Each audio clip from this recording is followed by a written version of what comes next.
আসসালামু আলাইকুম। সবাই কেমন আছেন?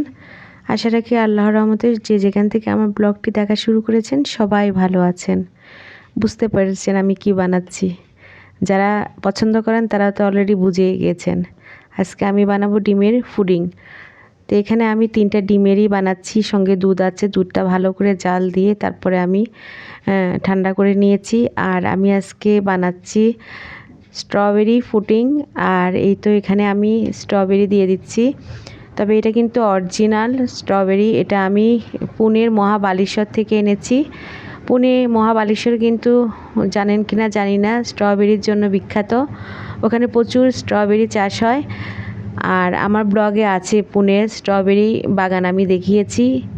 অনেক পুরনো ভিডিও দেখে আসতে পারেন। আর এই তো এখানে দুধটা দিয়ে দিচ্ছি, কি পরিমাণ ঘন দুধ আর কি মোটা সর পড়েছে দেখতে পেরেছেন। আর এই তো এখানে আমি একটু লবণ দিয়ে দিচ্ছি। আর আমি দিয়ে দিব এখানে গুঁড়ো পাউডার দুধ।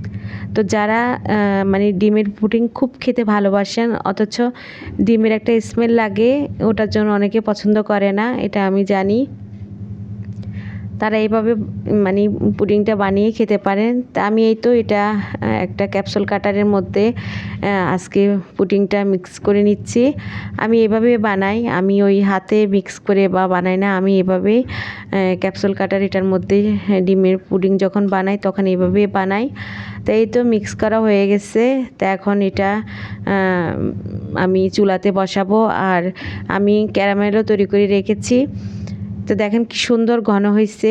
আর স্ট্রবেরিটা কিন্তু একদম অরিজিনাল, আমি বললাম। আর এটা একদম মিষ্টি জাতীয়, তো এই জন্য চিনির ব্যবহার করে নিয়ে ক্যারামেলটাই যতটুকু মিষ্টির অতটুকু। আর আমার হাত লেগে এখন এইমাত্র মানে আমি যখন নিচ্ছিলাম বাটিটা তখন ক্যারামেলটা একটু ফেটে গেছে। তো যাক, কেয়ার করা, আবার করব ক্যারামেল যে করে ফেলে খেলেই তো পেটেই চলে যাবে শেষ।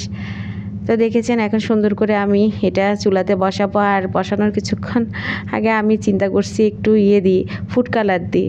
এটা এমনি অপশনাল, এটা দিতে হবে এমন কোনো কথা নেই। আমার মন চাচ্ছিল, হাতের কাছে ছিল। আমি যেহেতু কেক টেক অনেক কিছু বানাই, এর জন্য সব কিছু সামনেই থাকে, পরে একটু দিলাম। তারপরে মন চাচ্ছিল একটা টুথপিক দিয়ে একটা সুন্দর করে এটা একটু সুন্দর করে সাজিয়ে দিই। আমরা যখন কফি খাওয়ার সময় করে এরকম। তো এই তো সুন্দর করে এটা রাউন্ড করে দিলাম। তো যাক, এখন এটা চুলাতে বসাচ্ছি। তো বসাই দিলাম, আর একটা ঢাকনা দিতে হবে। তো ঢাকনাটা দিয়ে দিই। তো ঢাকনা দিয়ে এবার ভালো মতো আর একটা ঢাকনা দিয়ে দিলাম। আর এই তো আমার পুডিং হয়ে গেছে।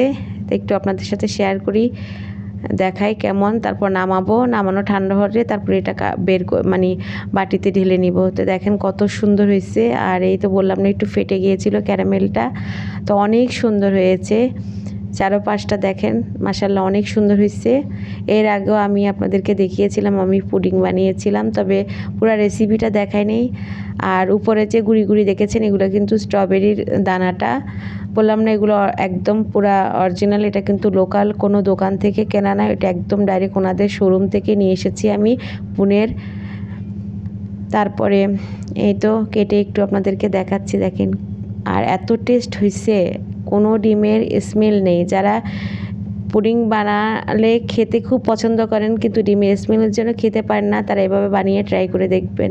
তাছাড়া কি ভালো লেগেছে। আল্লাহ হাফেজ।